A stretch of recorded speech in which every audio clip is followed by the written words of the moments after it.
Let's start just where we were at with Scotland. If this all collapses for the SNP, would your party go into coalition again with Labour? Well, we're looking forward to Scottish parliamentary elections. We think they should be held. We think the SNP has failed Scotland.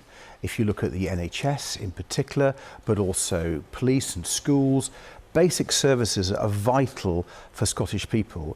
The SNP has got a dreadful record. They're so obsessed, their ideological obsession with independence has meant they've not focused on the basics. And but that's why we think... They're the ones who had better health outcomes than the UK. They have better outcomes in water than the UK because of their national ownership. They're the ones with free bus travel, the ones with free education, the ones with free prescriptions, the ones with a fairer tax system where the richer pay a little bit more. They're the ones who managed to clear the doctor strikes. They're the ones who managed to clear the train strikes. They're the ones who have nationalised rail franchises.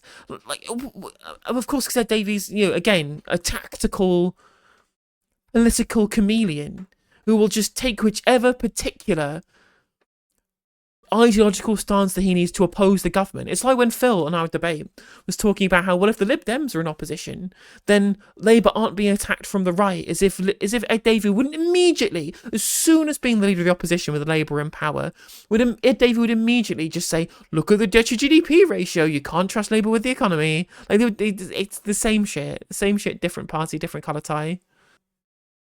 With Labour? Well, first of all, we need that Scottish parliamentary election. And Liberal Democrats are arguing for that very, very hard. Alex Cole-Hamilton, our leader of the Scottish Liberal Democrats in the Holyrood Parliament, has been a big advocate of that. And he's making it clear today that the First Minister wrote and wanted talks in Boot House with all the opposition parties. Alex has made it clear that we can't join those talks. You won't be joining those talks? No, we won't be. And there's a good reason for that. I'm afraid the SNP have put the national interests of Scotland behind their own partisan interests. And again, it's just, as Edward has pointed out in chat, Scotland has much better public services and outcomes, unlike us that got screwed by the austerity the Lib Dems helped to introduce. Like, it's an absolute, it is the barefaced cheek of this fucker, the barefaced cheek of this guy to come on the show and just talk about, well, the NHS and public services are failing under the SNP, when these were the ones who enabled the austerity mess of the Cameron-Osborne government. The real austerity enables the accessories to democide, no less. 330,000 excess deaths to austerity that these people helped push through in 2010 to 2015 as part of a condemned coalition, trying to impugn literally anybody else for failing public services. That is rich. The absolute brass neck of this guy.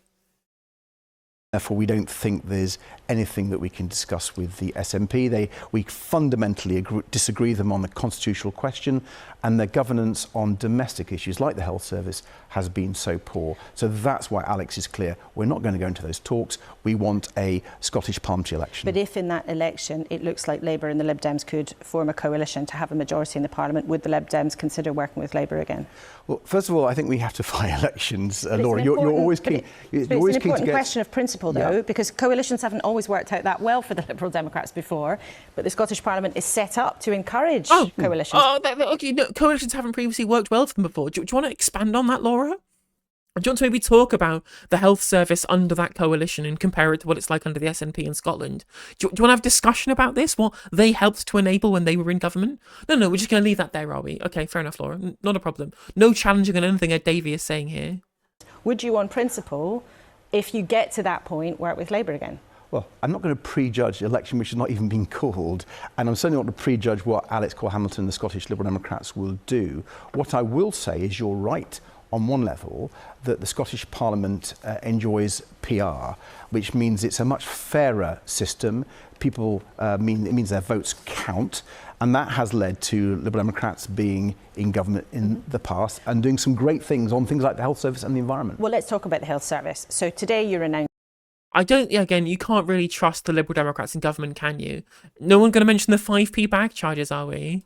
You want everybody over 70 or with a serious health condition to have the right to have their own GP, a named GP, right, to use the jargon. With respect, I've heard politicians make that promise on a lot of occasions. Yeah. How would you do it with no extra money? And is it really feasible in the NHS in 2024? Well, it's really important that people do have a named doctor, particularly if they're over 70 or have got a lifelong condition. All the evidence shows it improves their health outcomes. It actually saves the NHS money because people don't go into hospital so often. So it's a really sensible policy. You're right, others have promised it before, Jeremy Hunt did, but I'm afraid what they implemented was a sort of tick box exercise. It's What does Ed Davey actually stand for? Literally nothing. Anything that he can stand for political expediency and nothing else. What does he want to change about the country? We want to change slightly how GPs work in a way that's similar to what Jeremy Hunt wanted, the guy who was hated by medical staff, but slightly different because we think he did it badly. That's it. They have no policy prescriptions, no ideology, no nothing. Just oppose for the sake of opposition and tinker around the edges to make it look like you have positions when you don't. Absolute political waste of space. Awful party.